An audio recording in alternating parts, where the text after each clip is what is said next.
What's up, y'all? We are back. This is episode 6 of the Houston Astros Out of the Park Baseball 26 series. We are here, started the offseason 2027. It's November 7th. And the Astros finished 76 and 86, same record as last season. We did have a strong end to the year for what it's worth. As you can see, 76 and 86 last season, 76 and 86 this year.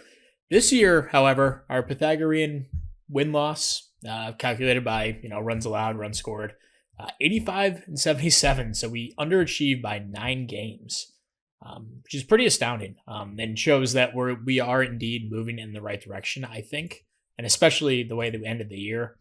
We finished 16 and 12 in the last month and change of the season. August wasn't great, 12 and 15, but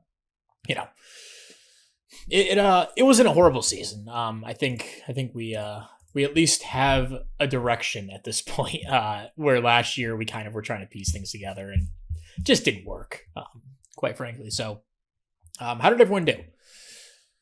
Because last time we checked in was the trade deadline. We had made a bunch of moves, and just wanted to update where we are. So from the catcher position, Drew Romo was freaking awesome in his first year, a 4-win season. His WRC plus was up to almost 100 at one point. He did fall off the end, but just a great first season. Everything we could have asked for. Defensively was a total beast, helped out the pitching staff a ton, and offensively was actually not bad at all. Way better than I thought he'd be. So he was great. Definitely a really good second half of the year. Yeah, his August was awesome. July was really good too. I think you see September, October wasn't as good, but great season from Romo. We did wind up calling up Malcolm Moore. He had gotten a season's worth of plate appearances in AAA, was crushing that level last year. So we called him up for the last month and a half or so of the season, maybe 2 months. I don't remember if we called him up after the deadline. I think we did. But he played 21 games, 68 plate appearances, a 120 WRC plus. Pretty steady behind the plate as well. 1.8 framing runs. So we definitely have a piece here in Malcolm Moore, as I kind of suspected. I was just waiting for an opportunity, and Palma wasn't really moving the needle for us. So Moore was a nice addition offensively and defensively. Tristan Casas played 160 games. Freaking beast of a season. 134 WRC plus, 3-win as a first baseman. Not a good first baseman defensively, but offensively he was awesome. That's really all we care about. So great season from him. He bounced back in a big way. Actually, he had a pretty good year last year, but the average wasn't really there, for whatever average matters. Was really good for us. So super happy with that trade, at least that portion of the trade. Matt McLean came over. And there was one point where he had 10 home runs, 8 RBIs, batting 200. Things really came into form though at the end of the year. 117 OPS plus, 1.4 WAR in 60 games. Hit 14 home runs for us, which is awesome. A good player, and a good enough defensive player that he wasn't Ketel Marte over there. So that's looking like a good trade. At least that portion of it. We'll get to the other parts later. Cole Carrig played a super utility role, played all over the field for us, bunch of games, in a bunch of different positions. Wasn't horrible defensively at any of them, but wasn't very good at any of them either. Kind of a Ben Zobrist light, super light. Just a super utility guy, but can play all over the field, and was a league average bat. Played 100 games for us. Awesome season from Carrig in his first real season in the majors. Cam Smith, bit of a disappointing year. Played the whole year up in the majors, was a starting third baseman, played every game, in essence. Didn't miss any time. 88 WRC plus, 1.6 WAR, a solid enough, slightly below average season, if you're considering 2 WARs about a league average player for a full season. He was good. Nice defensively. Good glove over there at third. Has some range, so you expect that out of him. Maybe even second base is in his future potentially. The turn double plays is concerning, but third base is good for now. The bat wasn't really there. I don't know if he's ever going to really be better than that unless he improves drastically this offseason, but he's a nice player to have over at third. Starling Caba. There's reasons for optimism. He played 108 games, and he batted under 200, 45 WRC plus, put up almost one WAR. You extrapolate that over a full season, he's a 1.5 win player or so.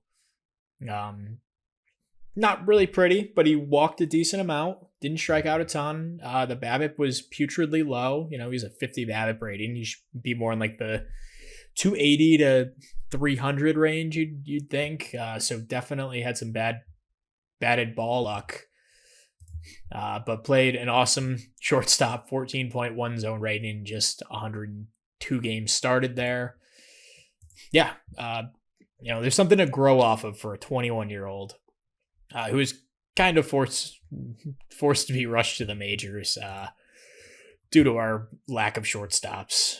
Jose Altuve didn't end the year strong, unfortunately, just about replacement level overall. Most of that's driven by his horrible defense in left field. The good news is the bad part of this contract is over. We're down to $13 million for the next 2 years if he doesn't retire. Obviously not retiring for next year. But yeah, his salary is cut in a third, essentially. For the next 2 seasons, definitely more manageable for us. He'll be on the team, but who knows, what his role is next year after a rough second half. We'll get to Gomez later. Actually, let's just do him now. So 22-year-old, probably like just outside the top 200 of prospects in baseball. Was playing really well in AAA, 117 WRC plus. A nice player in AAA, so I decided to call him up in September, gave him a good amount of playing time, and he rewarded us. 327 average, 122 WRC plus, walk rates, strikeout rates, really good. And he plays a good left field, right field, can play a little bit of center field. I don't know if he played any for us. Got 2 outs in center field, apparently. A nice little showing for him in his first taste of Major League action. Rainer Arias, so the guy that I traded away Jaron Duran to get him more playing time, and he definitely rewarded us, especially in like the last month or so. So August he was awesome, 147 WRC plus, and he got hurt. He went down for like 2 weeks or so. 2 weeks with a sprained ankle, so he missed a little bit of time, but came back and was really good in September and October. So. Really excited for what he looks like in the future. His ratings are starting to creep up here. It's really exciting. He's only 21, going to be 22 at the start of next year. So still room to grow and really excited. And defensively, I mean, he's really good out in right field. Jacob Melton, about a league average bat. He was forced into center field and he actually held his own and then some. 4.1 zone rating out there. Really love what we got out of him, man. I was kind of uncertain if he was going to stick as a major league player with his offensive ratings, but if he can play a good center field for us, we can live with a league average bat. Corner outfield, not so much. Center field, definitely. Good walk rates, decent strikeout rates. Hit 15 bombs for us. A nice 7-hitter or 8-hitter in your lineup. Gabriel Gonzalez. He was okay. Got 200 plate appearances. 87 WRC plus isn't like that great. Wasn't bad or wasn't good out in the outfield. He was just fine. But he has a spot in this team for sure. He's only 23, gonna be 24 next season. So there's room to grow there. We did call up Carlos Sanchez. The guy we got in a trade at the deadline, Cincinnati. He was kind of a little bit of a throw-in. He made 5 plate appearances in the majors. Didn't do too much, but he did something up in the majors at least. And then Jordan, he wound up playing 102 games, which was surprising when I saw that at the end of the year. Walk rates actually higher than it's been, or just about where it's been previous years. Strikeout rate maybe a little bit elevated, but besides that, all the peripherals look pretty good. He hit 22 home runs. He was just killed by this 223 BABIP. Winds up putting a .8 WAR, 107 WRC plus.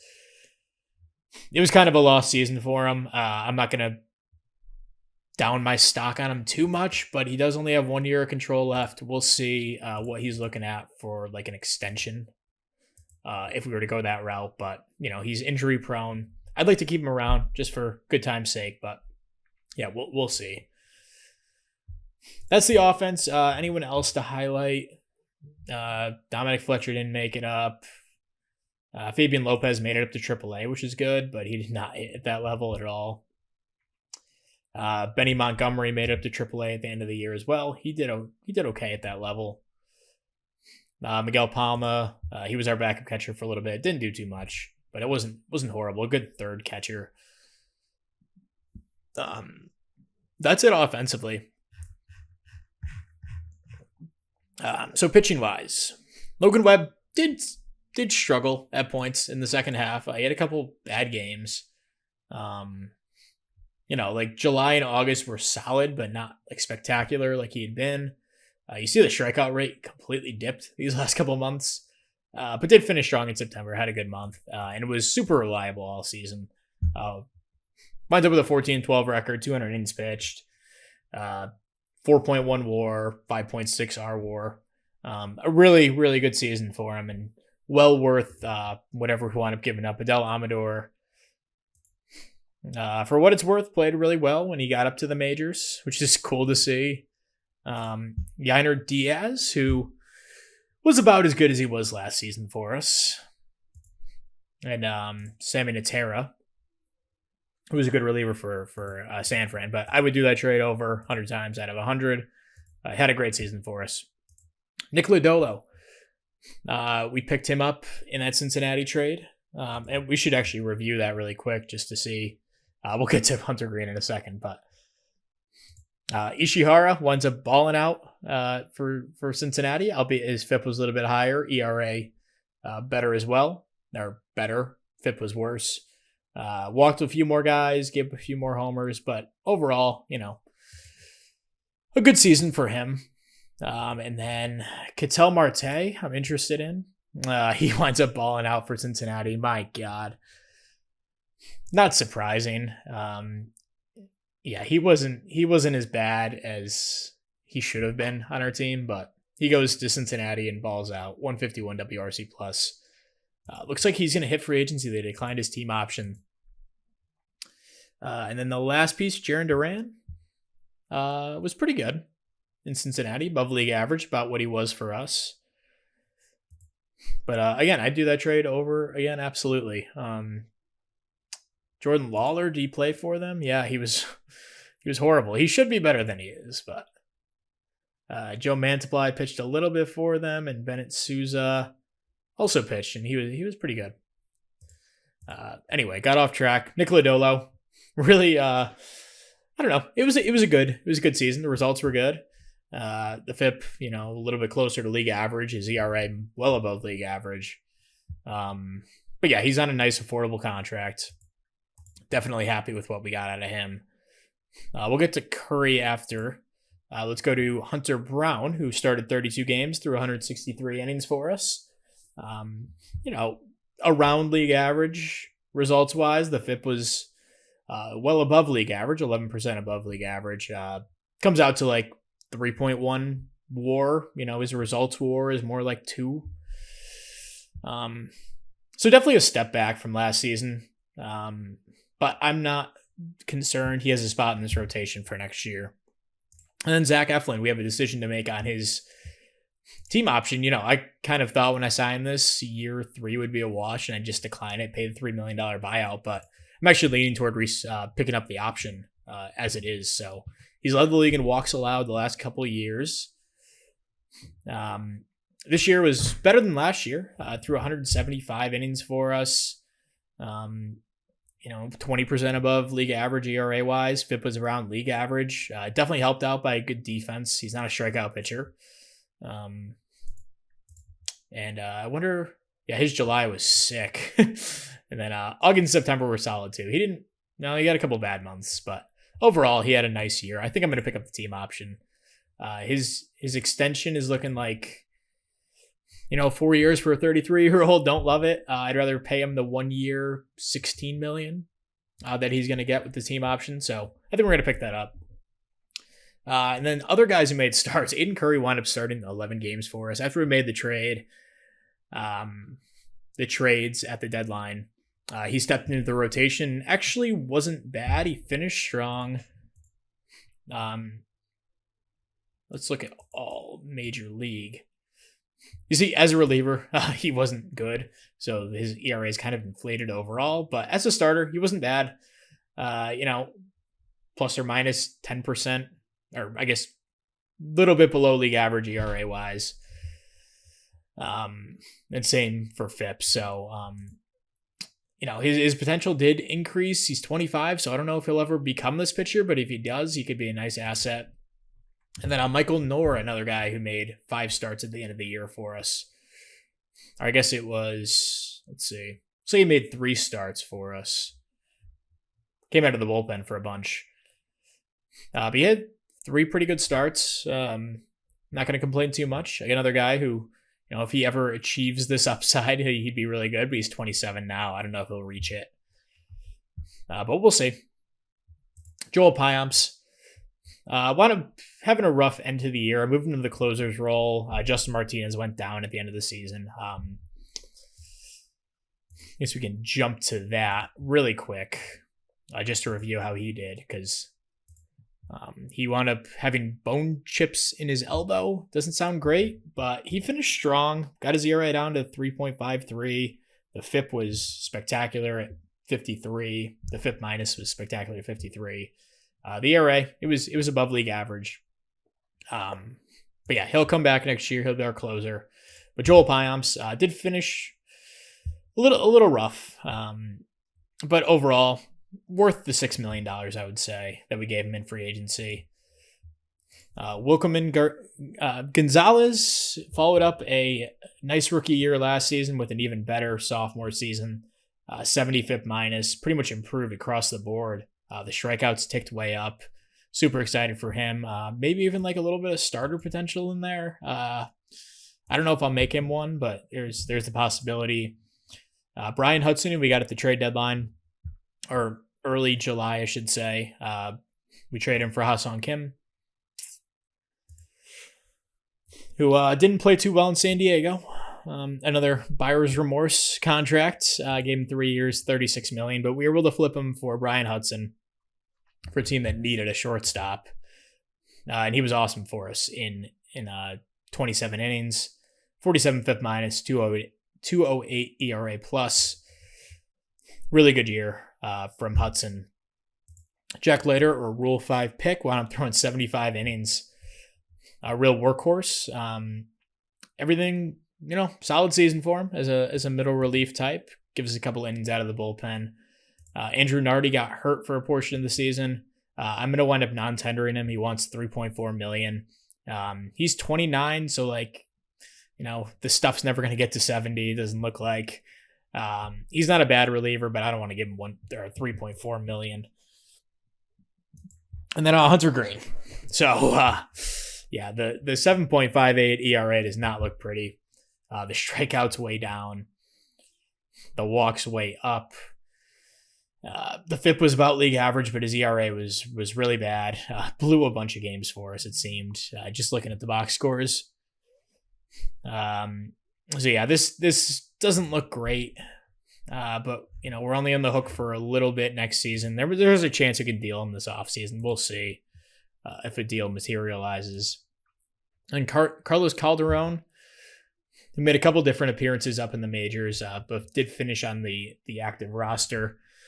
The strikeouts weren't amazing. The walks were a little high, but he's a 26-year-old reliever. If he doesn't develop, not the end of the world. Then we had Aaron Brown up for a couple games just to eat some innings. He did that, but it wasn't good. Ethan Pecco, actually a pretty bright side of this team. Spent most of the year up in the majors, made 7 starts in AAA. But a little bit worse than league average FIP-wise, but ERA-wise was really good. We'll see what his future holds at 25 years old. And then James Hicks, Former, I don't know if he was ever like a top prospect for us or like toward our top of prospects.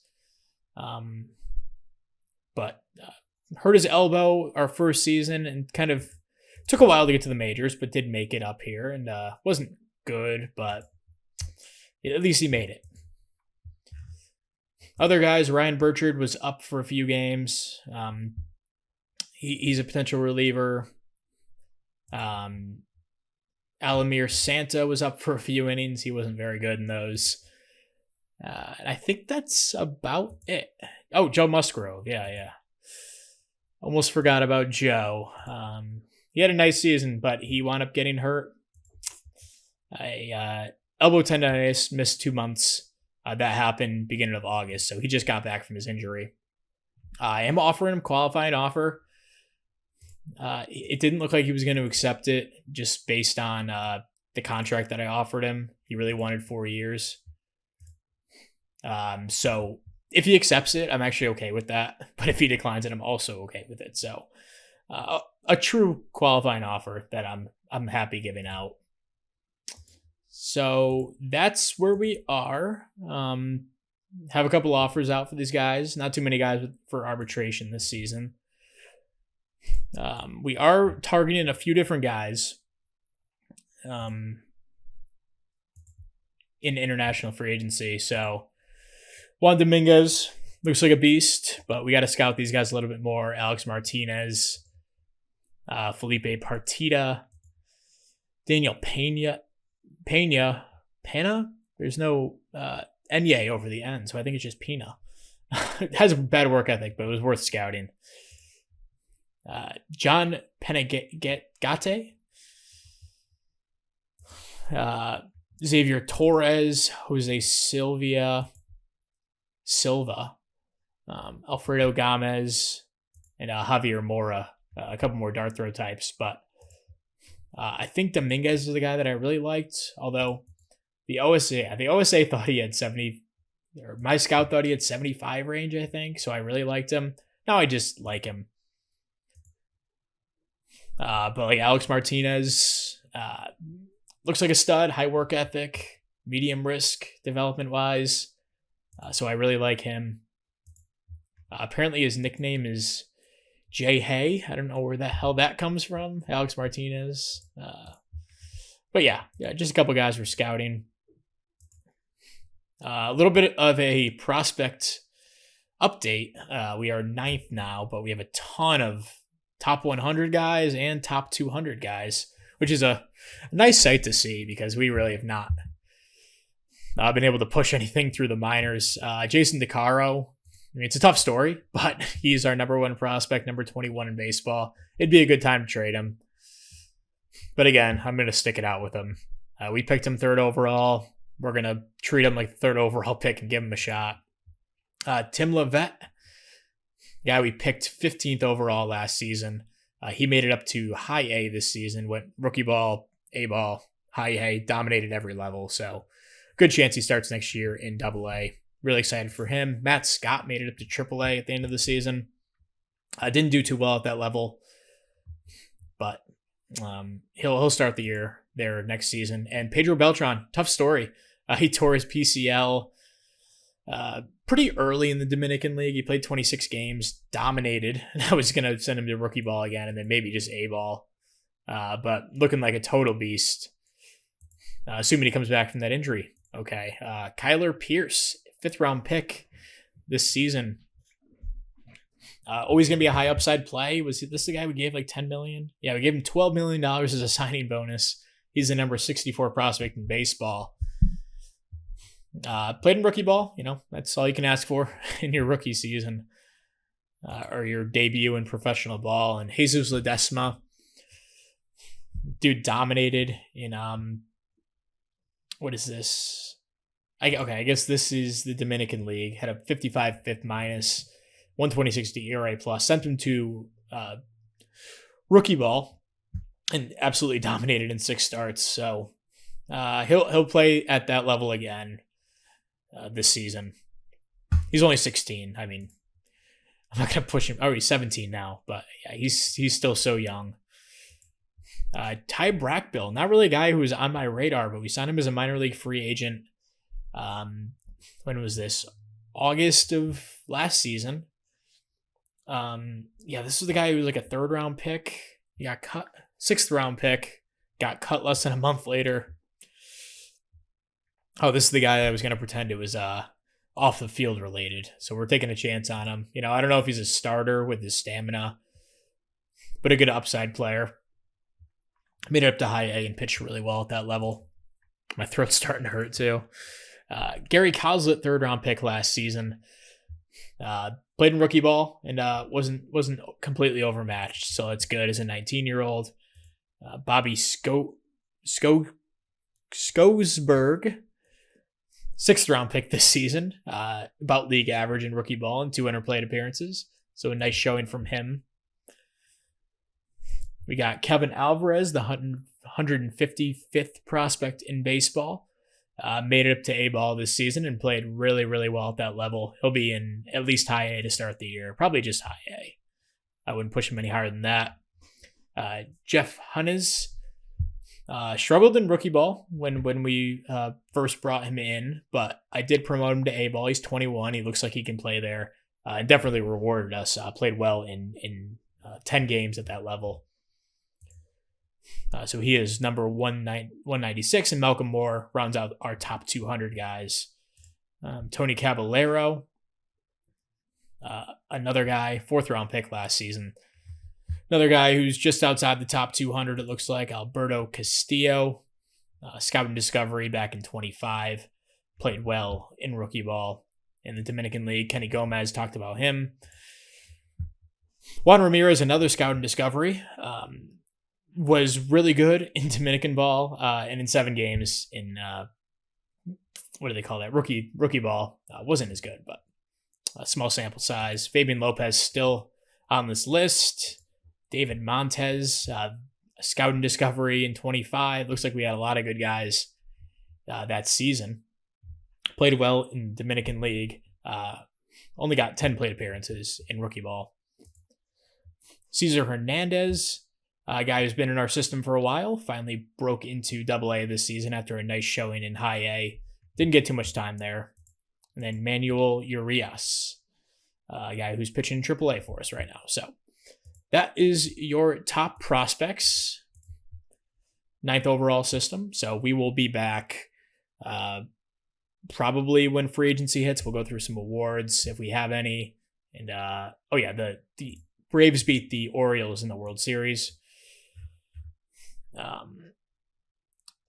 We also have to do our lab. Okay, let's do that first. Player development. Okay. So guys that I'm prioritizing, definitely Rainer Arias. So what do we think he needs work on? His walk rate was good in the majors. It's been good in the minors. I don't think we need to touch that. I'd love the power to come along and make sure that gets there. The strikeout rate wasn't crazy. I mean, the guy's kind of an awesome prospect. So let's, I don't know, do we just want to go for defense and make him a center fielder? I mean, that'd be pretty cool. I mean, base running wouldn't be a bad idea either. We'll try to improve his speed. I don't think I want to waste a development spot on that. I mean, that's an end of the cycle thing. Let's go with the power. Generate bat speed. We'll do that with him. As for other guys, I mean, Gabriel Gonzalez might be worth a shot, but I think I'd rather send him to defense and stick his bat where it is. Why do I have a note on Zach Eflin? Starlin Cava, I think he's worth looking into again. Try to improve maybe his power. Cam Smith, I mean, do I want to waste a slot on him? I'm not sure. The strikeouts are still kind of out of control. I'll come back to that. If we have an extra slot, I'll throw him in. Drew Romo, I mean, should we try to make the bat legit or maybe improve his defense even more?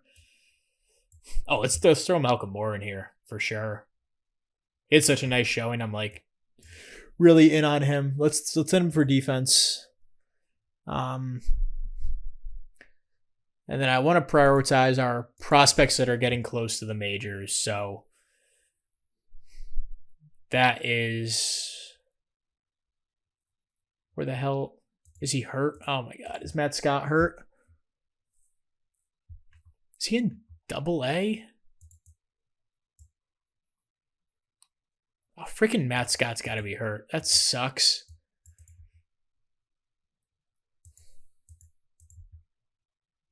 No. Where the hell? Am I just completely missing him?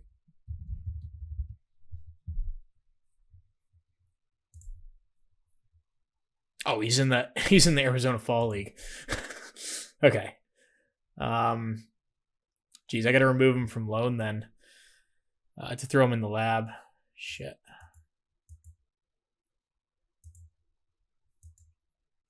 But maybe I don't have to. Players on loan. Okay. Okay, never mind. I don't have to pull him. I have to pull him out. So his concern is probably going to be control. He's pretty well rounded besides that. So let's throw him for control. Any other guys in here that I like? I mean, Walter Janik. Yeah, I don't like his personality enough. He had a decent season in AAA though. Andrew Carroll's the only other guy I consider. He's flown through the minors after being drafted in the 8th round.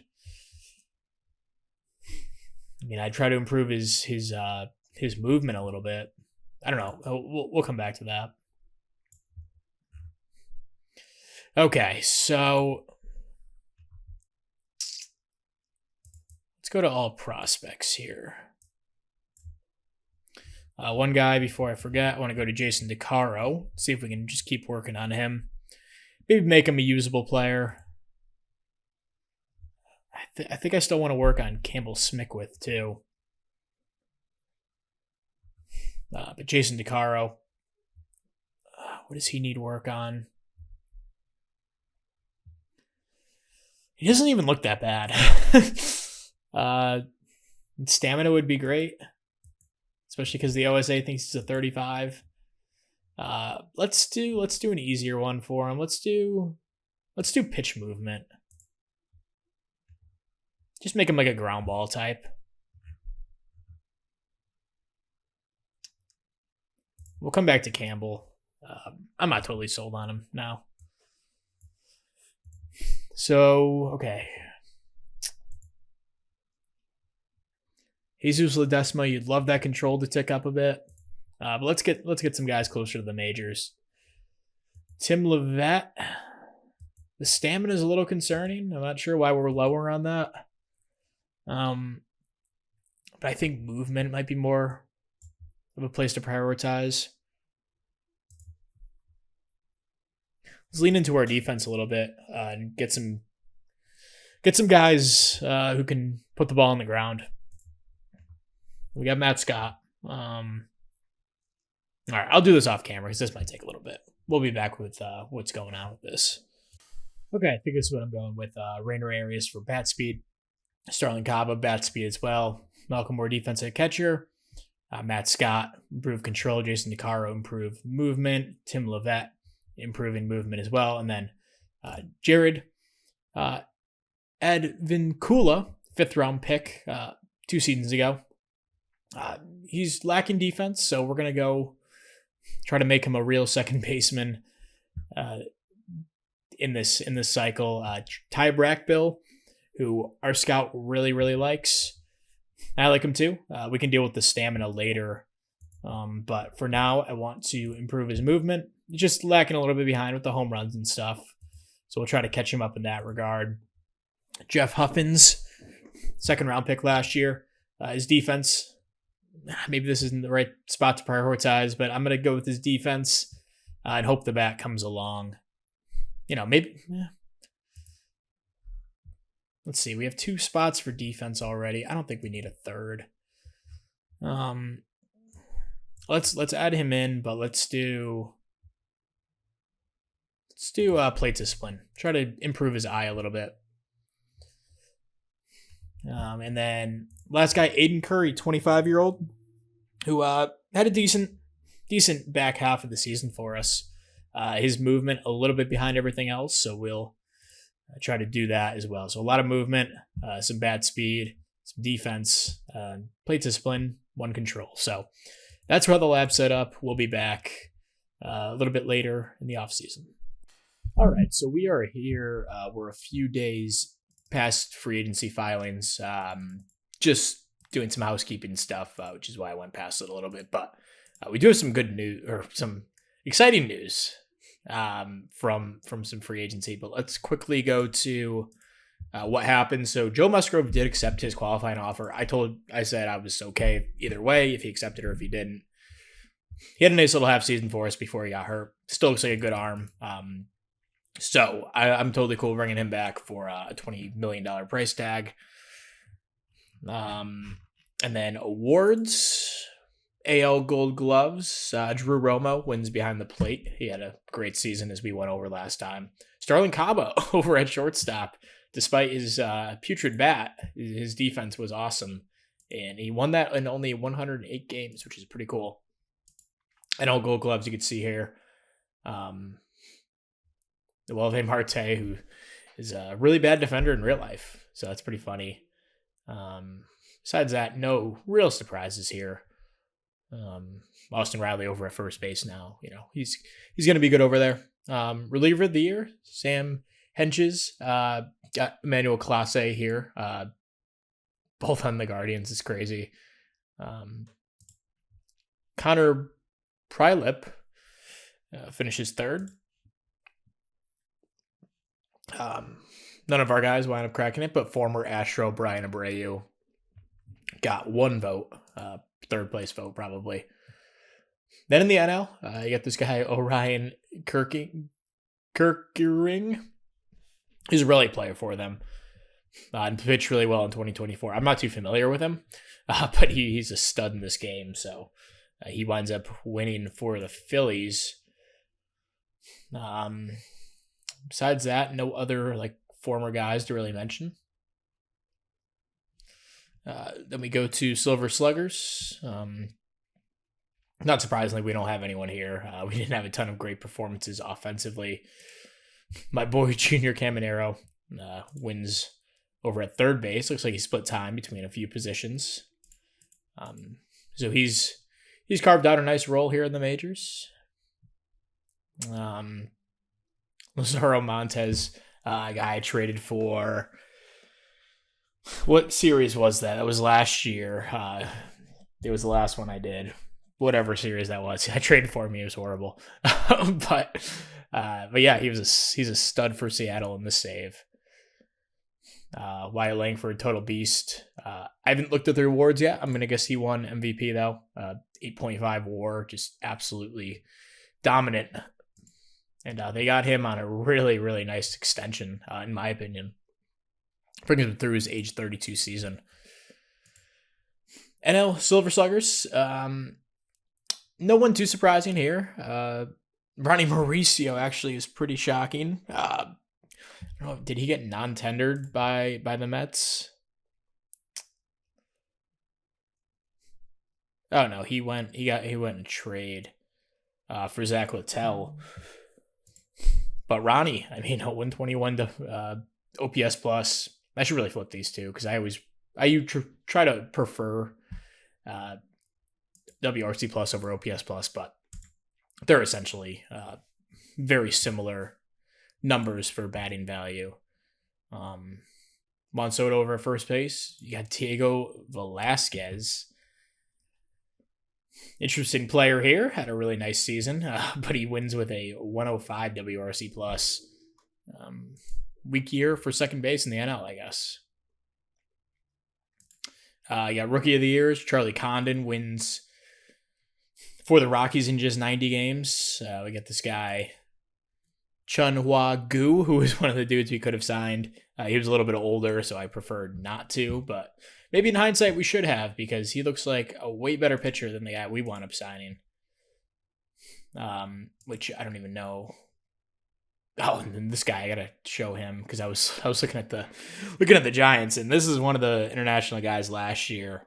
I mentioned that this is just an insane build, like no avoid Ks, massive power, and extrapolated out to a horrible season, 75 WRC plus, hit 35 home runs, drove in 90 runs, but batted 164, 220 BABIP. I mean, the dude was just home run or bust in the most insane way that I've ever seen from a player. So, yeah, very interesting. They gave him a big contract too. It sucks for the Giants. But at least occasionally he'll run into a home run, do some damage that way. Yeah, Jack Brannigan, good player over at third base. Jonathan Clase for Toronto. Did we ever? No, we didn't have that guy. The Marco Rea. Okay, so manager of the year, Jack Cust of the Texas Rangers. Wow, that's a name I've not heard in a long time. Big Jack Cust fan back in the day. Back on the A's, he was a home run monster. Like one season, like maybe 2010, 2011. And then Mike Trombley for Atlanta. He wins manager of the year there. They gave MVP of the Arizona Fall League. Let's see if any of our guys wind up making the cut. I don't recognize any of these names. Up from our team at least, so nothing there. This is interesting. What happened to him? He a conventional workout. Oh boy. This dude's a beast too. That's interesting. We have a couple updates on the development. We'll get into that. Joe Musgrave signed. We have AL Cy Young. Shane McClanahan wins it unanimously. Bryce Miller, Logan Webb finishes third, which is sweet. No other guys from our team. And then the Reds, Luis Castillo back on the Reds. I got traded there last offseason. He has a dominant season, wins Cy Young. The only other vote was for rookie Chun Hua Gu, who, just if you're curious, they gave him a 5-year, $145 million deal. So pretty expensive. Paul Skeens finishes third. Did they ever lock him up? They did not. Ooh.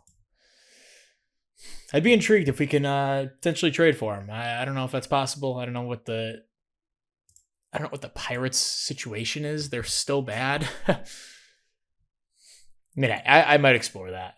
That's interesting. No one else really of note that we've had any relation to. And Wyatt Langford does win MVP unanimously. Lazaro Montes finishes second. Cal Raleigh, who we could have traded for at the deadline, he was an option to trade for at the deadline. I was comfortable where we were with our catching room, so I decided against it. Also driven by a 356 BABIP, which I don't think he can sustain. Puts up a 6-WAR season. Even last year's numbers are really good, but he's expensive and for a long contract. It's the reason I stay away from that. But he finishes fourth in MVP. Walter Jenkins, total beast for Minnesota. And then any other guys? Riley Green was a guy we actually could have traded for as well.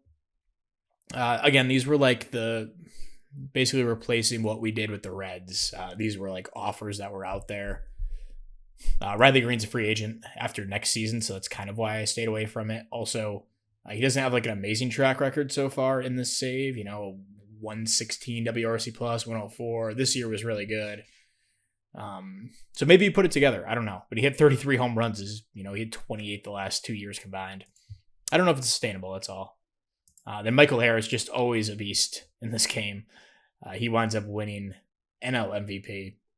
35 bombs out of him. That kind of came out of nowhere after hitting 19 last year, the 18 the year before. Total beast out in center field as well. Defensively, yeah, that's a guy you do not trade, and he's on one of the best contracts in baseball. He's only 26.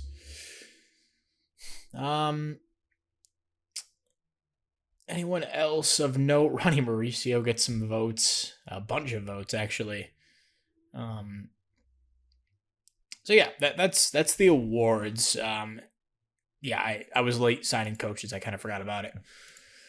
So we just have some offers out there, but exciting news out in free agency. So you see this guy at the top, another one of these auto-generated.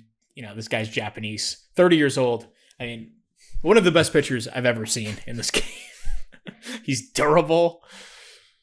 The only downside is he's going to be 31 next season, or approaching 31 at the start of the season. But he's got 4, elite pitches. The changeup's pretty damn good too. So he's a 5-pitch guy, right up my alley. 80 stuff, 70 movement, 65 control. I mean, this is just like an insane pitcher. I kind of got burned by this last year with the scouting. So I put an offer out there for him. So it was 7 years, $245 million. I think it was $35 million for 7 years. I think that math's correct. So we'll see if he accepts. And typically I wouldn't go that long on a pitcher, but the fact that he's durable and so damn good, I just can't miss out on him. So we have one offer out there, and it's for him. We still have $42 million more to spend, and that's with all maxed out development and scouting stuff. And we have $103 million for extensions. So that's a good time to jump over to where we are financially. I mean, the books are essentially clean, which is amazing. Jordan's a free agent after the end of the year. Logan Webb, Joe Musgrove, Zach Eflin. So a bunch of guys to replace in the rotation. Altuve will be gone after next season if he doesn't retire. Matt McLaren's got 2 years left of control. Nick Lodolo 2 years. But out past next season, we have no financial commitments outside of Tristan Casas, who's still a beast. So that's a good contract to have, and we're only paying him $14 million that year. These guys will get raises in arbitration stuff, but that's fine. We have pretty much cleared out books. So if we want to do a Jordan extension, I don't know. He's gonna have to prove that he can stay healthy this season before I give him anything like this. Logan Webb's another guy I might look to extend. We'll see. This might be like an offseason one. I don't know. I think I might wait till the end of the season with him. He's been remarkably durable, so I'm not concerned about the durability. And he had a great season, so I don't know. Maybe that's just a guy we lock up. Musgrove probably won't be back unless he's really cheap. He wants a pretty good extension. And Zach Eflin, a guy that will be much cheaper than those other dudes. So we can also look at him. Then Hunter Brown, also a free agent after the season. So we're losing 4 of our 5 starters after the season. So where does this leave us pitching wise? I do have a trade lined up, and it does involve Hunter Brown. I don't know if I'm going to pull the trigger on it. I'm recording this the day after I did the first part of this episode, just to kind of sit on this stuff. And I don't want to do anything too crazy, but it was a deal with the Giants, Hunter Brown and Elaine Pena, who they liked. He's a fine relief prospect, but nothing crazy. For Christopher Sanchez. And I kind of alluded to earlier in this episode to leaning into kind of ground ball types, take advantage of our good infield defense that we're now building up. And Christopher Sanchez is right up that alley of type of pitcher that we want. Coming off a really nice season for San Fran last year. 115 ERA plus, 88 FIP minus. So the peripherals look good. He doesn't give a lot of home runs. That's especially important for lefties in our stadium because I haven't checked the factor necessarily, but with the Crawford boxes out in left field, righties are able to mash against lefties that give up home runs.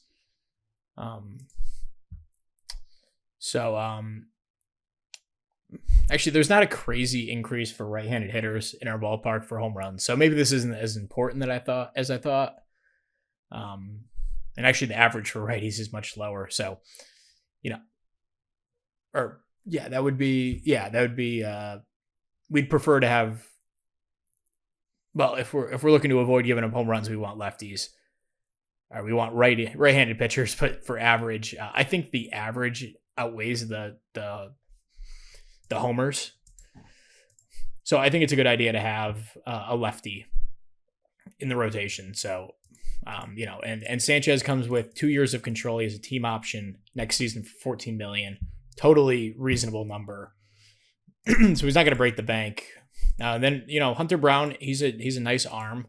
I really like Hunter Brown, but he's a free agent after this season. Gonna want a decent chunk of change as a 29-year-old. He doesn't really project as like a pitcher that I would give an extension to. He's more of like these run-of-the-mill 4-starter types. He's had a couple nice years in a row here. Like last year was okay. The year before was good. But in my mind, he's kind of replaceable. So, now that I'm talking through it, I kind of just want to do it. And I just like Christopher Sanchez as well. But this doesn't like solve our long-term issues. Honestly creates a logjam, assuming we sign the Japanese pitcher, because we'll have Webb, Lodolo, Musgrove, Brown, or we'll have Sanchez instead of Brown, and then Eflin. So we really have 6 starters at that point. And then it kind of pushes some of our younger guys out. But that's not a problem. I'm okay with that for this season. And I don't even know if like pitching is something that we should be targeting. Maybe we just stick with the guys we got, or we flip Hunter Brown for a capable hitter in this case. So I'm going to hold off on this for the moment. But it's a trade that next time I cut in, I might just wind up pulling the trigger on, depending on what I can find for bats. And, where are we offensively? I already went through this. Romo's entrenched at catcher. Malcolm Moore is a nice backup. So I'm happy with our catching duo. Really happy with that group. Cassis is good at first. McLean's good at second. I put Kaba at short because he's such a good defender, and I think the bat will come around if this BABIP can improve and at least give us like, a 75 WRC plus, which he didn't give us last year. But I think that's definitely in the range of outcomes for him based on his profile. And then you got Milton out in center. He had a good enough season where I'm comfortable putting him out there as our center fielder. And then Rainer Arias, who just keeps improving. And, last year wasn't that impressive, but I want to give him another shot next year, of course. Then Jordan at DH, having Cassis and Jordan both in this lineup kind of kills our flexibility with positions and like what the hell do we do with Jose Altuve, because I don't even have him slotted into a spot necessarily. His infield defense is like now not even good enough. He's got a 40 range in the infield, so like he's not an infielder. He's not really even an outfielder. He was so bad defensively last year. So he's a backup DH, like I think. We got Gabriel Gonzalez, who I really like. Kenny Gomez, who's a dude, just outside the top 200 in prospects. And Carlos Sanchez, a couple like capable 4th outfielders. Maybe Gonzalez is more than that, but left field is kind of an issue with Altuve on this roster. I'm not going to trade him. I don't think the Astros would ever trade him in real life. And, he's not useless with the bat either. So there's definitely upside to having him, but he's a limited player at this point at age 37. And then Cam Smith isn't really slotted in at third base. I think he'll probably be our third baseman unless we find an upgrade. We don't really have anyone else capable. Cole Carrick's like perfect in a utility role. I wouldn't want him as an everyday starter at a position necessarily. And then, in the minors, we got Fabian Lopez, who's a pretty similar player to Kaba over at shortstop. Maybe he pushes him for playing time if Kaba struggles, but they're very similar players. And then besides that, in the infield, we got like Tyson Lewis here.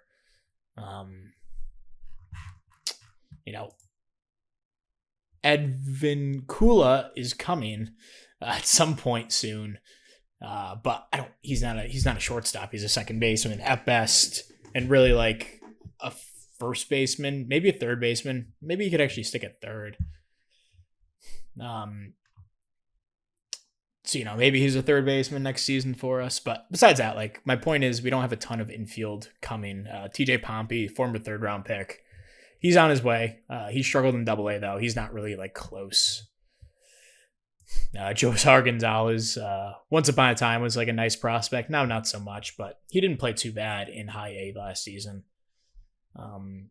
But yeah, you get my point. We don't have a ton of help on the way, so I think unless we trade for a third baseman, Cam Smith will be back there next season. Or maybe we platoon him, we get a left-handed bat at third base, and we kind of do something like that. Because he is much better against lefties than righties. I don't know if that showed up in his stats. Yeah, he was about, a little bit above league average against lefties, well below league average against righties. So maybe that's what we do. We find a platoon bat with him. Maybe that's even Cole Carrig, although he's better against lefties. He's similar. I wouldn't be opposed to throwing him out there.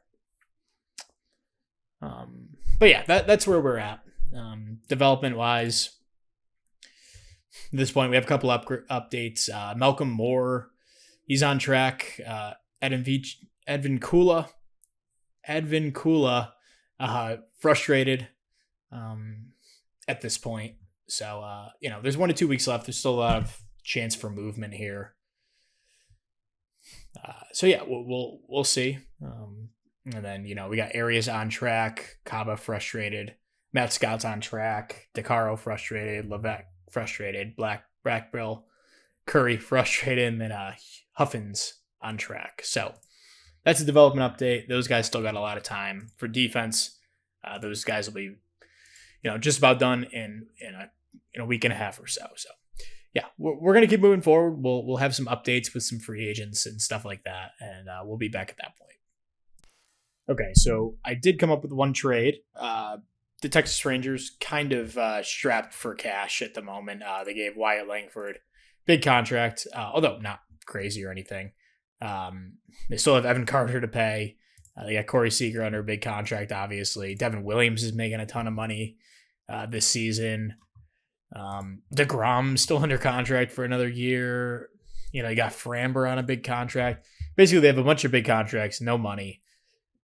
And one of the guys they have like on a medium-sized contract that helps them kind of save a little bit of cash is Josh Smith, who is a 2-time All-Star at this point. Has had 2 great seasons back-to-back. Has been named an All-Star both of the last 2 years. 3.6 WAR, 3.7 WAR the last 2 seasons. And just a really good all-around player. Can play a good third base, can play some second base for you. Some corner outfield as well. If you need to put him at shortstop, I guess you can. They certainly did, and he was not good over there. But at third base as a lefty, which is big, he's slightly better against righties, but can hold his own against both. And that gives Cam Smith kind of his perfect platoon partner. He is making a bit of money as I go through and see if I can get them to eat a little bit more, but I'm not too concerned even if they won't. I give him Quincy Hamilton, but he was okay last year. I mean, Hunter Green, maybe just throw him in. How much will they eat if I throw in Hunter Green? Okay, not much more. I'd rather just stick with Hunter Green.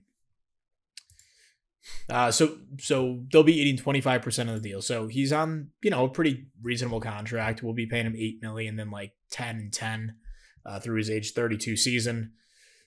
Overall, I think it's a pretty good deal for a strong side platoon third baseman. And that does kind of screw Cam Smith out of a third base job next season. But if he plays well, it's not like we can't put Smith in more of a utility role. But Cam Smith didn't prove that much, and I just realized we'll have two Smiths over at third base, which is funny. He didn't do too much last season to really solidify himself as our third baseman this year. But I think putting him just against lefties, letting him mash in that role, I think that'll be good for him. And Josh Smith, a nice player, not a superstar, but for what was out there and kind of readily available. Like Luis Garcia was a guy I looked at. He wants a good amount of money. 5 years, 17 per. That's a little rich for my blood for a guy like that, and not like a cornerstone player. So he was like the one lefty out there that I really liked. Brendan Donovan, again, another guy who's just a little too expensive for my liking. Ryan McMahon, he would have been a perfect fit as well, but he's coming off a couple of good 3 good seasons in a row, actually. He wants some good money at age 32. So, it just, this works. We're getting rid of Drew Vogel, who is a decent shortstop prospect, but nothing special. They're basically just getting off of this money. So, our budget will drop by $8 million. We still have plenty of money to spend. I wonder if they throw in like Devin Williams just to get out of that deal. Yeah, they're not too interested in that. They also have Brett Beatty over at third, so it makes sense why they would want to get rid of Smith. Where the heck was Beatty even playing? Looks like he was playing some third, some first. So yeah, they're comfortable getting rid of Josh Smith in this deal. So we're gonna pull the trigger on that. Let's just do it. And the more I think about it, the more I just want to pull the trigger on this San Francisco trade. I really like Christopher Sanchez. I'm gonna keep talking about this, and I don't think I'm gonna do it at the moment. I don't know. It's like, I don't know. Are they looking to like get rid of Willy Adames? That actually might be the case. Yeah, they're not that anxious to get rid of him.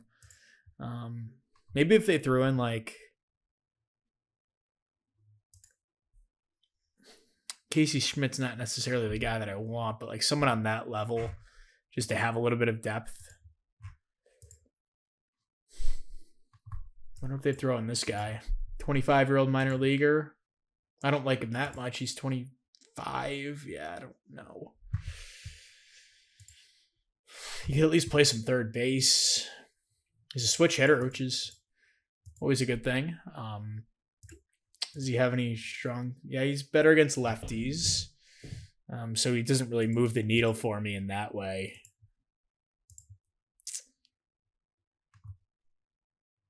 Yeah, let me look at this trade for a little bit more, and we'll come back with what we wind up doing. Okay, so although this doesn't clear up any of the logjam in the rotation, I am going to do this trade. I played around with adding in Hayden Birdsong. They wanted some other pieces that I wasn't really ready to give up for him. He's 26, hasn't really fully developed in our scouts' eyes. I mean, that means he could, but it's banking on a little bit of projection at an older age. So you really don't know. Carlos Sanchez is a guy I kind of considered throwing into this trade, but I just don't think it's worth it. I think Sanchez is better used either actually on our team or to facilitate a bigger trade than just adding in Hayden Birdsong. So we're going to do this: Hunter Brown, Aline Pena for Christopher Sanchez. And we'll figure out the logjam in the rotation after, essentially. So we have 5 guys here. We're hoping to add a 6th. And whether that means trading Musgrove, I don't think we'll trade Lodolo, just he's on a nice contract. I don't know if that means dealing Eflin. So we'll figure that out. These things typically have a way of playing themselves out just fine. So, the one thing that's kind of left to do, I filled out our lineups. I feel pretty good about what we have here. I kind of have Kenny Gomez, Gabriel Gonzalez, and Jose Altuve in like this weird threesome platoon out in left field. I'm fine with that for now. Shortstop, we'd love to get a better hitter. I just don't think it's out there at the moment. Third base, we feel good. Everywhere else, we kind of feel good. So I think this team's kind of come together and put together in a way that I really like. The one thing left to do is bullpen. I've kind of held off on making any drastic moves to this bullpen just because we haven't been that good. But I feel like our team's going to be in a good place this season. I truly think we'll actually go above 500 for the first time in the series. But Jack Leiter is our 5th best reliever. I don't really feel great about that. We have a huge question mark at Hunter Green here. I think he bounces back, but who knows? Yeah, we have a lot of projections with Aiden Curry, Michael Knorr, Ethan Pecco, guys who haven't really proven themselves. Pecco had a nice year, but he wasn't great. These other guys, they were fine for what they were. And these guys were like, total like quad A players. So I'm not really considering them. Calderon maybe in the future, but not right now. So like adding one more lockdown bullpen arm is definitely like in the cards. Duran just wants so much goddamn money. He'd be sweet to add in, but I don't think it's worth it for where we are. Felix Bautista, a much more reasonably priced option. He does bring with him a rough personality, and the FIP numbers haven't looked great the last 2 seasons. They're good, but they're not amazing. Where I project him as a elite reliever that $14 million will get you. There's also this guy Chu Jiao Yip, but he's a starter. We don't need another starter, so I'll let another team sign him. Although I do really really like his makeup. But you can't sign everyone. And I think our rotation is going to be pretty set. Jeff Moffman's definitely a guy I considered. He's missed some time. He missed all of 2026. But he was good last year in a full season. You're just banking on health with him. Griffin Jack's another reasonably priced option out here. I don't know if he's that amazing. Andres Munoz, our scout, doesn't really love, but had a great year last year. Isn't asking for a ton of money. He's only 28. I mean, Munoz might be the way to go. Outside of that, you're going for more like Joe Jimenez of the world, who had a nice season. Kenley Jansen's still kicking around here at age 40 somehow. He had a marvelous season. Holy crap. Is that the best season of his career? I mean, he had a couple really, really good ones, but based on ERA plus, this was his best season outside of a half a season in Colorado in 25. But man, what a freaking season for Kenley. Driven by a sub 190 BABIP, which will almost certainly come back to earth. I'll be interested to see who signs him and how he winds up doing. This guy's also interesting. He's a little more expensive, but a nice build, in my opinion. You get the idea.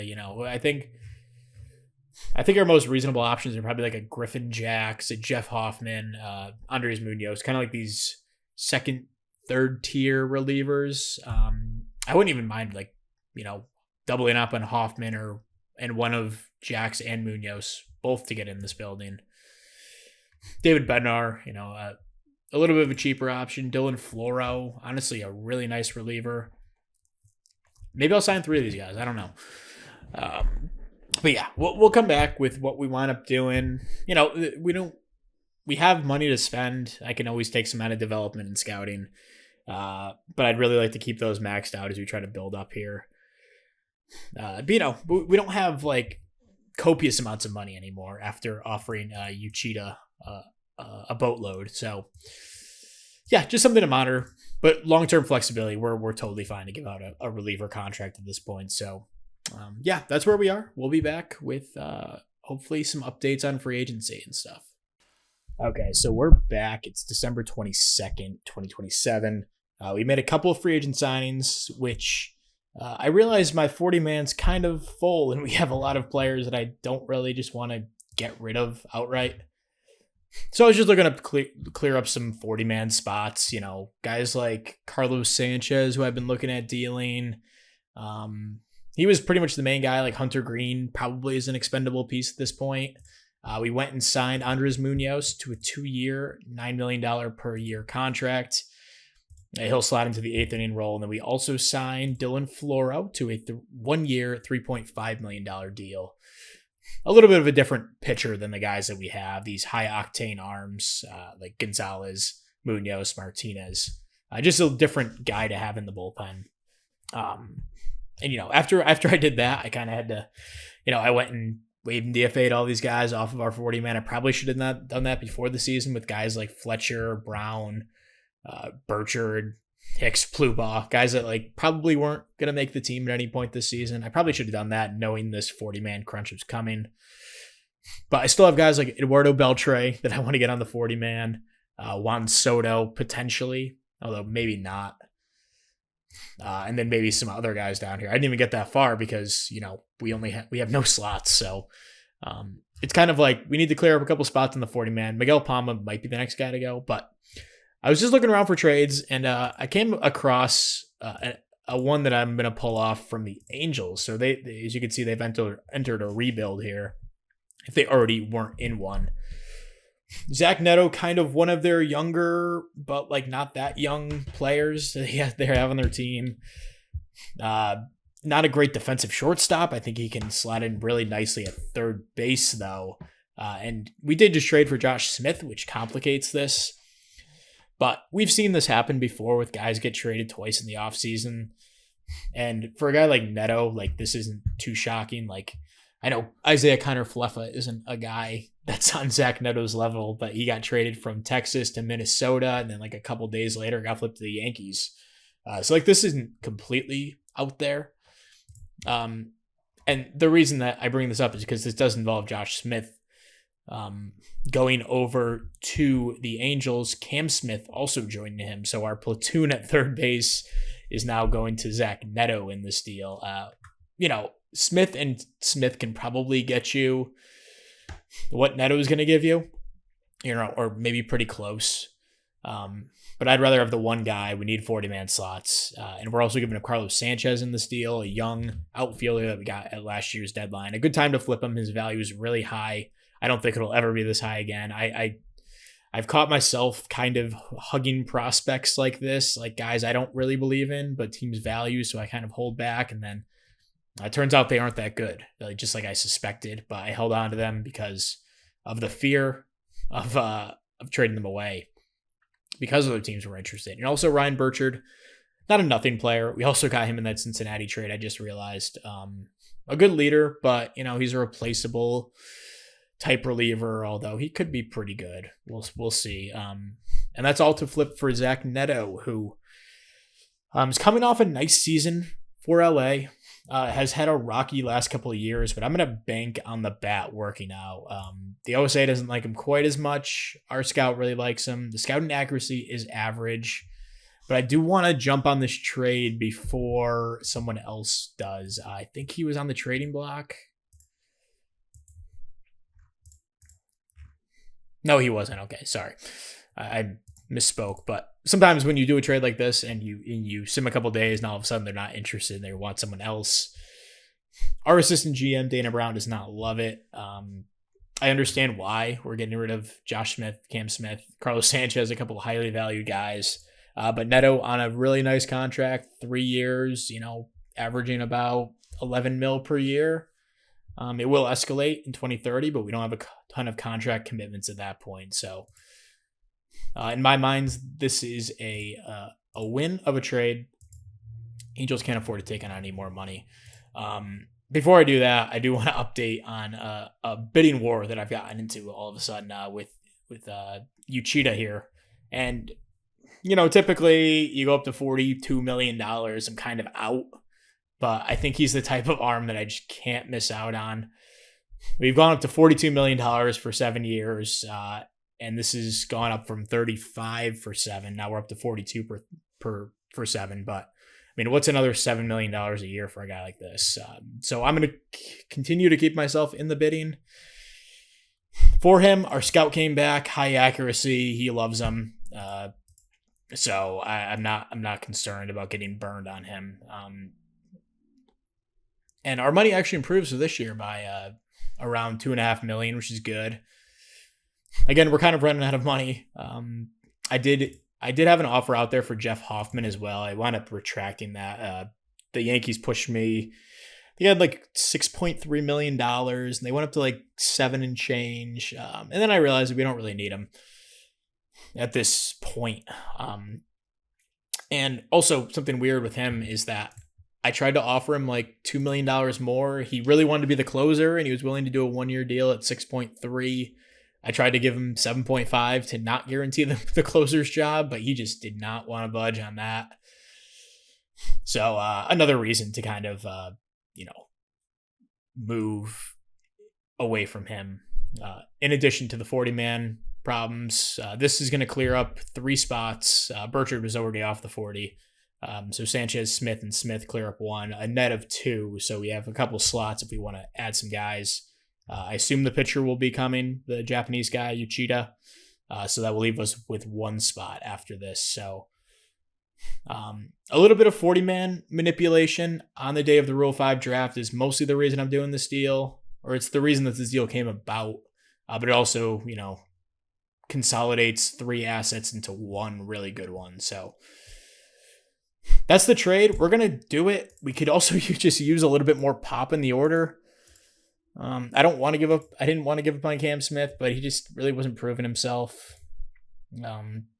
So again, we're able to clear up 2 40-man spots. It's really only 1. So, there might be another move I wind up doing today to once again consolidate some assets into more 40-man spots. So Zach Neto hasn't been trained at third base. He shouldn't have a problem during spring to do that, though.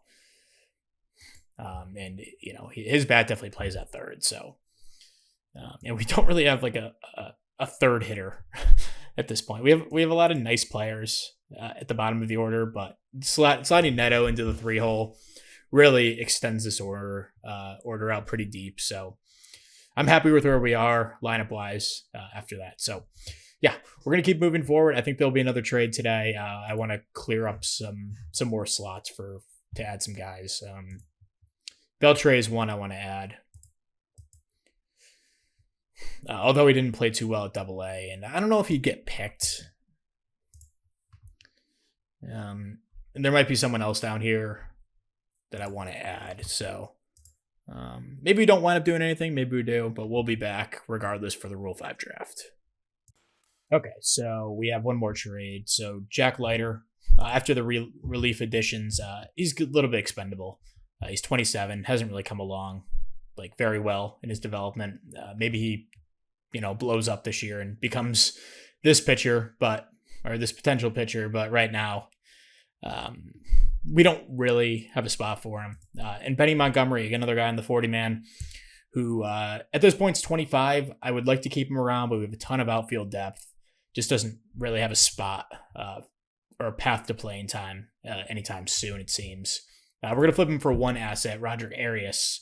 23 years old, really good defender at the very worst, but at the very best, he can be a capable enough hitter that you can slot him in as a utility backup infield type. And again, this is a 2-for-1 40-man move, so we clear up 1 more spot. So we're going to pull the trigger on this one as well. This has been an offseason of a pretty dramatic change. So there is 1 more spot. We have room for Arias to come onto the roster and Beltre. I'll leave the other 2 spots open for the moment. I didn't see anyone else that we really want to add, but I do want to keep, at least 1 spot for a guy. Maybe he comes up like a Matt Scott, just to have a spot open. Also, development updates. Both of our guys that we sent for fielding, Edvin Kula, he wound up succeeding, added a little bit of range, and the biggest one was Malcolm Moore. He was outstanding in his development as a catcher. Winds up adding 5 framing, 5 blocking, 5 arm to his overall. Just kidding. It was only 5 blocking, 5 framing to his profile. So really good stuff there. He's developed into a really nice defensive catcher and a great backup. What trade did we get him in? It was for Victor Caratini and Alex Santos, who is now in Seattle. You also got Josh Spores in that deal as well. So that one seems to have worked out pretty well for us. And yeah, this team's coming together here. And it is time for the Rule 5 draft. So we'll see if anyone winds up getting picked.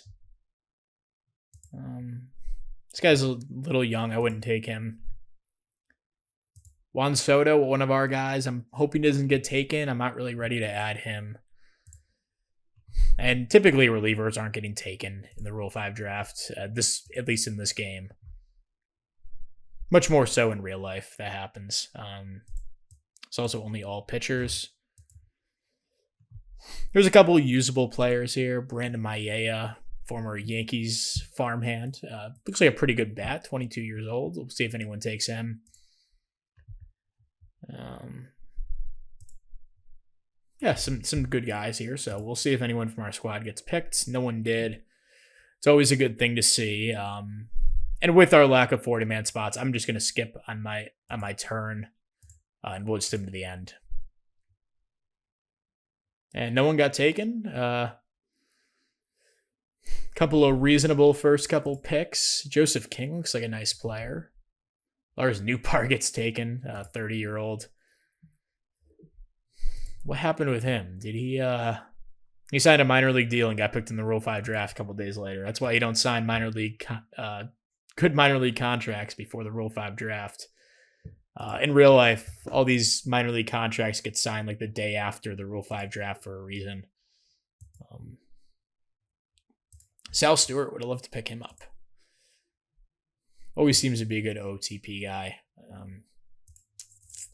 But yeah, no updates on the bidding war development-wise. We can send a couple guys for fielding now. I might wait for Pedro Beltran to come back to do that in 4 days. Huffins was a guy I wanted to send, but he's already there for plate discipline. I mean, do we just double down on the guys? I mean, Gabriel Gonzalez wouldn't be a bad dude to send.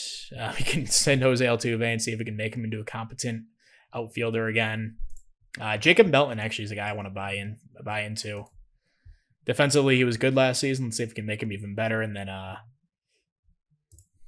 Rainer Arias is already so good, but maybe it's worth sending him.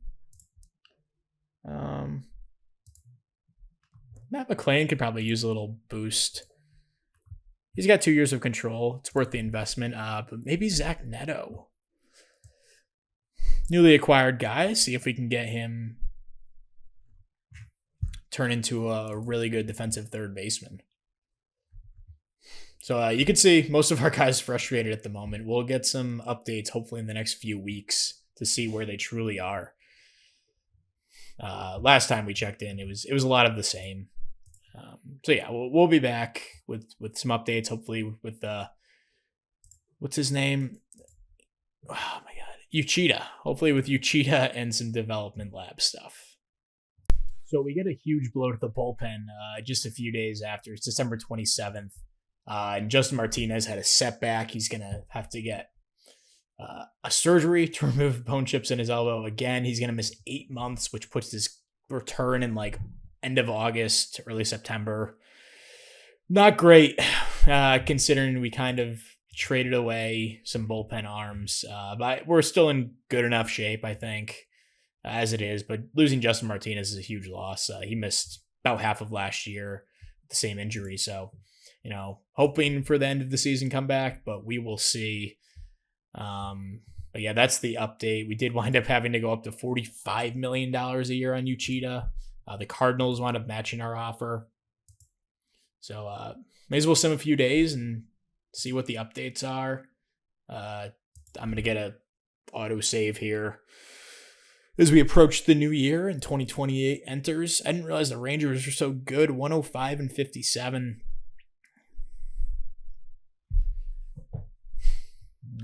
Okay, so simming ahead. Uchida signed. Okay, it only took $45 million, $10 million over where we started. I think this is going to be well worth it. I mean, I haven't seen a pitcher this good in a long time. Yeah, it's not very often that these guys come around. So, or maybe it is more common. I don't know, but not for me, it seems. So. Again, that pushes us to 6 men in this rotation. The odd man out's probably Joe Musgrove just because he's a free agent. He's our 4 starter at the moment. Zach Eflin might not have the trade value that Musgrove does. But we'll do that closer, like February, beginning of spring training time, when teams have some money, hopefully. And, I don't know who is in on the bidding for Uchida. But maybe Musgrove's like a nice fallback option for some of these teams. Yeah, it looks like money around the league really hasn't opened up too much. Luis Heel wouldn't be a bad guy to bring in for the bullpen, especially with Martinez going down. Why did he pitch all of 2026 in the minors? That's horrible. Whatever. Yeah, there's not too much out here, so we'll wait on that. Maybe an injury will come about. We're kind of going to do the Marcus Stroman thing with him, even though he's not as bad of a pitcher as Marcus Stroman is. No shade at Marcus. I do like him, but he wanted to be a starter, and there just wasn't a spot for him. Okay, so we'll be back with the next update whenever that may come. Okay, so we're here. End of spring training. We finished spring 9-15. I also need to get better with preseason predictions going through these. I've done these in the past, but hasn't really happened. They predict us to go 70-92. Of course, this is like extrapolated over one simulation. So this is like the high end outcomes from this particular sim. Or the particular outcomes from this sim, not even the high end. Looks like runs against, they have us as one of the worst teams, actually the second worst team behind the Angels, which is interesting. I think our pitching staff's pretty damn good. Offense-wise, they also have us just about the worst offense in the league, which, maybe that's a little harsh. I don't know. The reason that I kind of call BS on these is because our pitcher here, Uchida, is not even in the top arms, which, I'm pretty sure he's going to be one if all works out. Maybe in the sim he got hurt or something. I don't know. They also have Tariq Skubal pitching 37 games. Maybe this is postseason included. I don't know. Anyway, no top hitters, no top pitchers. Interesting stuff. So we do need to go through and cut down our rosters here. So I'll go through this really quick, at least get the easy ones out of the way. So actually, I'll get the easy ones out of the way, and then we'll come back for some of the more difficult ones, because this is a little time consuming. All right, we'll get to the development lab stuff in a second, but did want to go through kind of not really last cuts for pitchers, but definitely last cuts for hitters. So the guy who's going to wind up missing this team is going to be Herman Ramirez, but did want to shout him out.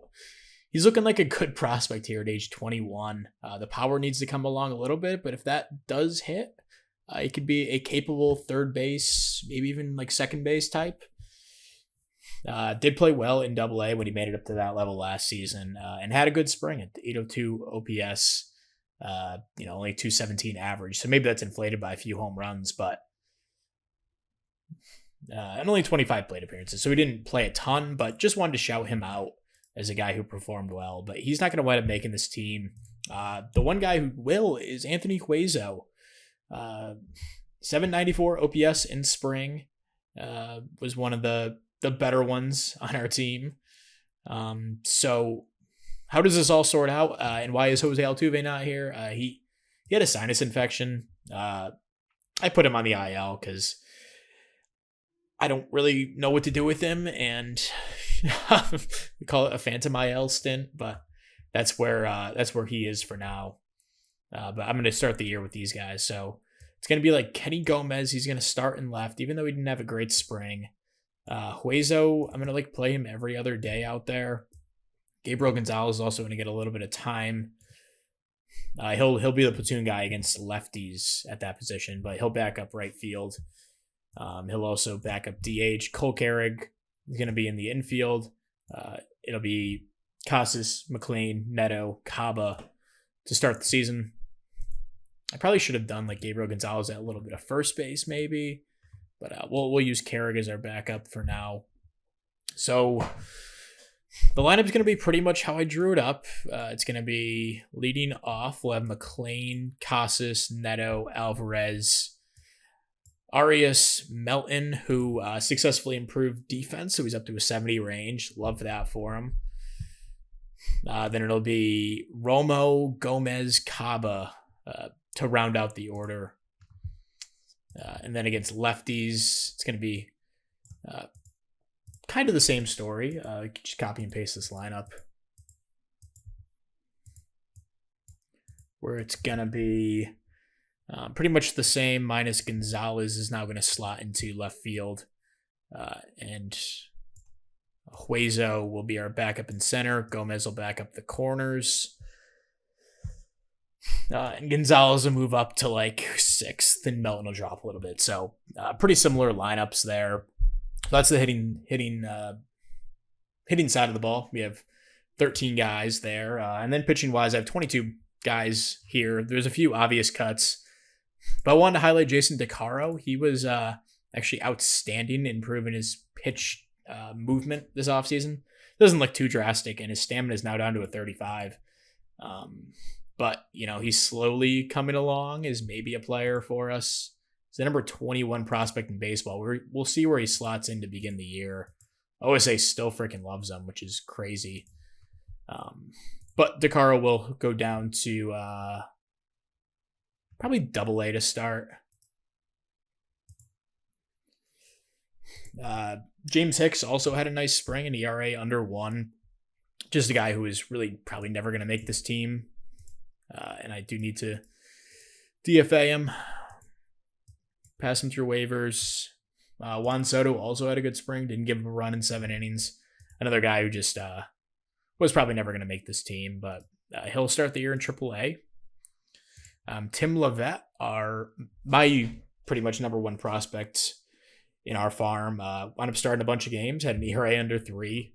So a good spring for him, but he's not quite ready yet. He's probably good to go in AA, though. He pitched well at rookie ball, A-ball, high A last season. Really nothing else to prove at those levels, in my opinion, so let's send him to AA. Andrew Carroll, 8th round pick back in 2025. He had a great spring, a 129 ERA. Pitching a little bit more sparingly, 7 innings, but still a decent showing. He finished the year in AAA last year, and that's where he'll start the season this season. And then Matt Scott had a nice spring as well, an ERA of 3. He was also outstanding, improving his pitch control. So he's looking like a legit arm here. Really excited for Matt Scott when he eventually makes it to the show, likely this season. Former 1st round pick. And then Trent Hodgkin, not a guy who pitched particularly well, but just a guy I wanted to highlight as another player here in our system. Not a top 100 prospect, but he's probably not too far outside. Just kidding. He's very far outside. He's not even on our top 20, so good to highlight him there. And, he's 24, so he's got some work to do, but he'll start the year in AA. And then this is where the pitching conversation really begins. We got a bunch of guys here. We have a 6-man rotation at the moment. I don't really want to trade Musgrove. I'd rather maybe we start the year with a 6-man rotation. Just do it that way. We have some guys here that can go multiple innings, like Aiden Curry, Hunter Green, and probably have Munoz open the year as our closer. Gonzalez is our 8th inning guy. Maybe Pyomps is our 7th inning guy. Actually, let's do Floro. We gave him some money. No, actually, let's do Pyomps. Oh, I screwed that up. Dylan Floro to middle relief. Okay. So, we have Curry, who's coming along nicely here at age 25. We have Pecco, spent a lot of the year up in the majors last season. He probably has the nod over a guy like Michael Knorr. Knorr is pretty good in 5 starts, but it's really what do I want here with this pitcher. Hunter Green's also not like a guy I'm locked into keeping. If there was a market out there for him, which very well could be. He's barely making any money. You know what? I'm actually cool flipping him for a dart throw prospect type. Tyler Go isn't bad.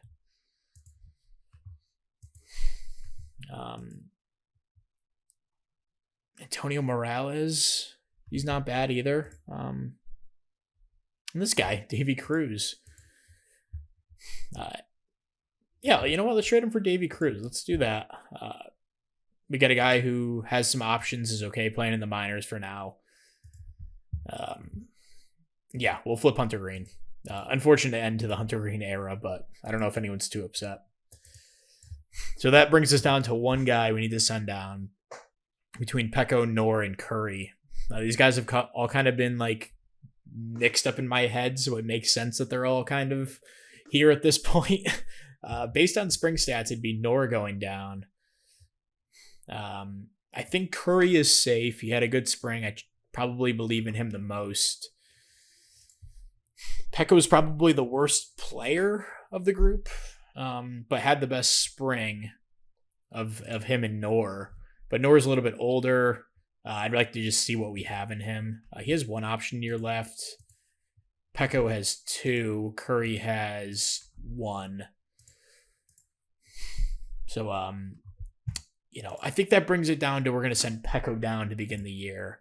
Just because he has 2 option years, maybe we don't wind up sending down Nor. We can save that year. So we'll go with Pecco. The bullpen's a little thin to begin the year, but I think something will probably play out here in the rotation that, come like May, this will all be cleared up. So that's how we'll start the season. As for the development lab, there was a lot of good that came out of it. So Rainer Arias did not improve his bat speed. Same with Kaba, but this is the earlier update. Yes. So Rainer Arias did improve his bat speed. He winds up ticking up his power from the 50 to 55. He's slowly coming along, but he's only 21. So excited for him. Kaba didn't improve his bat speed, but Matt Scott, we talked about him, outstanding in improving control. DeCaro, outstanding in improving his pitch movement. Levette had no improvement. Ty Brackville was able to improve his pitch movement. The home runs allowed didn't really tick up or anything. And he's not really looking like an amazing prospect or anything. But a guy I wanted to give a shot to. He's a top 100 guy, number 98 in baseball. Aiden Curry did not improve. And then Jeff Huffins was able to improve his plate discipline, although nothing really ticked up as far as I can tell. Yeah, nothing really improved. His eye went from a 40 to a 40. So, and potential 50 stays at 50. Okay, we're going to go up to our first game, and we'll be back with opening day. All right, so we're here opening day. We're playing the Yankees. Uchida will be on the mound for game 1. We'll have Webb on the mound for game 2, Lodolo in game 3, and game 4 will be Joe Musgrove. The Yankees have a pretty good rotation. They got Garrett Crochet at the top, Max Fried, who's still a good arm, as their number 2. An old but still decent Zach Wheeler as their 3, and then Shoto Imanaga as their number 4, who's coming off a nice year for the Yankees. So a good rotation for them, good rotation for us. We're rocking with the 6-man to open the season. We'll see how this all plays out. We do have one kind of injury to announce. Tristan Casas went down with an undisclosed injury about a week ago. I didn't even look to see what it was.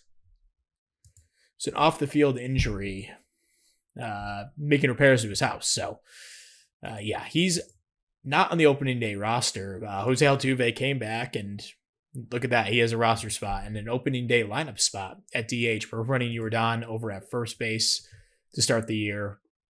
Has not played there, I don't think, a single game for us since we started the save.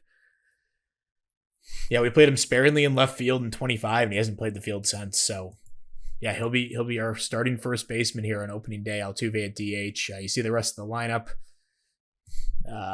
Against righties, against lefties, just Gonzalez slots in. So not too much else to discuss besides that. Uchida will make his MLB Astros debut against Garrett Crochet, one of the best arms in baseball. Coming off a pretty rough year for the Yankees, though. Although he led the league in FIP with a 82 FIP minus, apparently. But the Yankees rebuilding, so we'll see if we can take them down here. Uchida versus Crochet, opening day. Yeah, we lose 2-0. We give up 2 hits, 2 runs, unfortunately. Uchida pitches excellently. Gave just 1 solo home run. That was it. And then Gonzalez did a good job. Munoz gave up a run. Did strike out 3, though. Sorry, walk 3. So not a good start for Munoz there. We'll have Logan Webb against Max Fried here in game 2, looking to get a little bit more offense. And a little bit of loading.